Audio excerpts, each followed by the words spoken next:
We're back, Fairbones Broadcasting. Some of you might enjoy hearing this, if you ever watch it. Your conceptual contraption as a android, human android, one of so many random you couldn't identify yourself as tribe,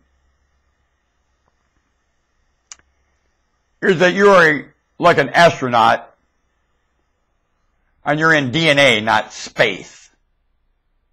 Everything they call space is really confinement.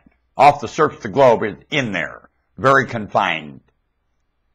Otherwise that thing wouldn't hang up there. It's not really, it's in there. The reason that contraption hangs in there is because it's very confining. And they can get it to stick.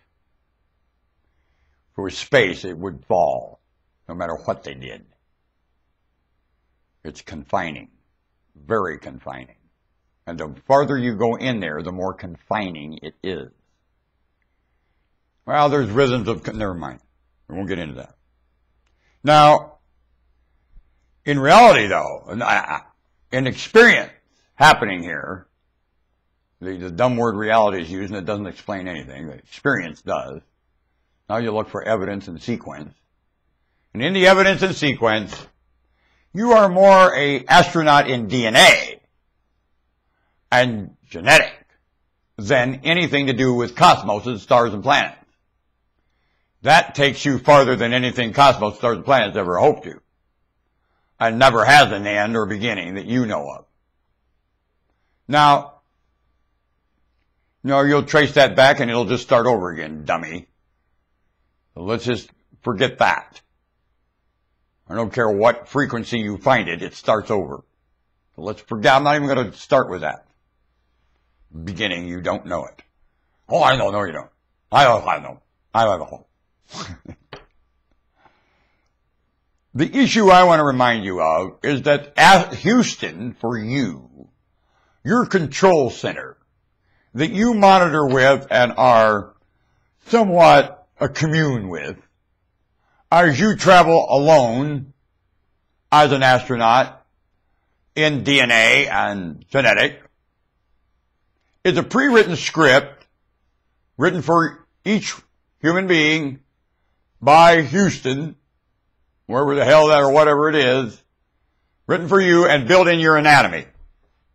And when you ponder, you can overhear that communication and communication with it, and you get used to communicating with Houston, a really dumb control center.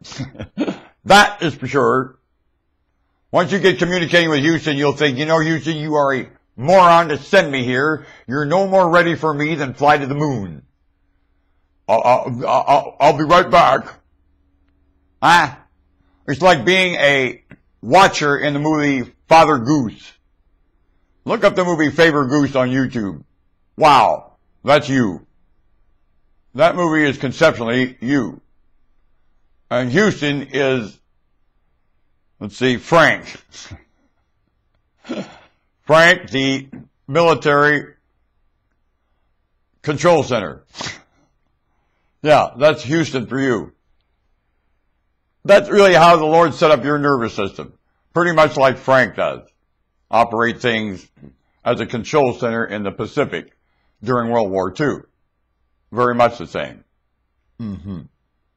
Nice guy, just likes to entrap you into god darndest stuff called pain. And who knows why.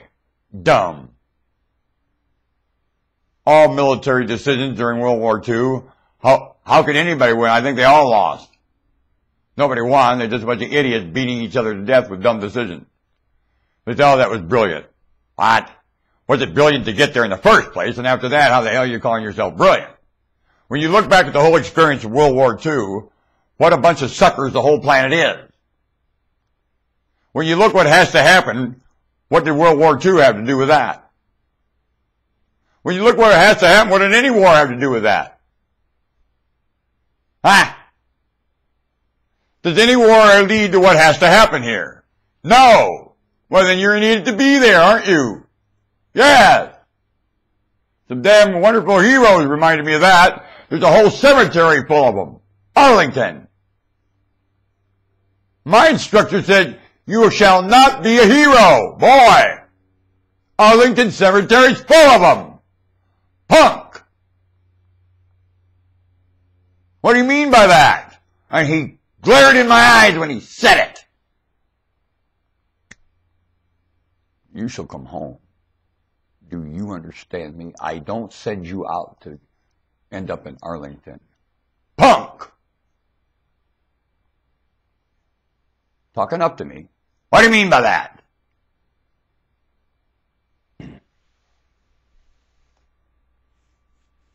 Winners ain't heroes, are they? Nope. Are champions heroes? Nope. Is anything that gets the hell kicked out of it for nothing a hero? Is it? Is anything dying for suckers a hero? Was Jesus a sucker or a liar? When you listen to Jesus' advice, was he a sucker or a liar?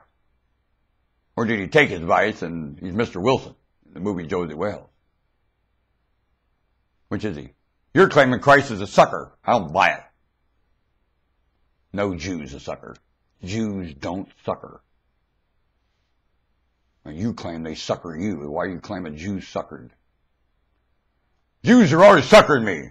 Well, right here it says that you suckered a Jew. That Rome did. Did Rome sucker a Jew as Jesus Christ? Did they? Bah! You don't know that. How dare you say it?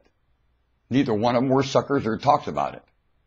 Why do you accuse one or both of them being suckers? Rome's a sucker and Jesus is a sucker, and you're the winner in it. Really? Bah! I don't buy that story. Not a bit. Now when you look how you live with this, you're calling those people suckers. I don't buy that. And you're not a sucker. You got a lot of these. And what you got is worth a lot of them. Oh, really?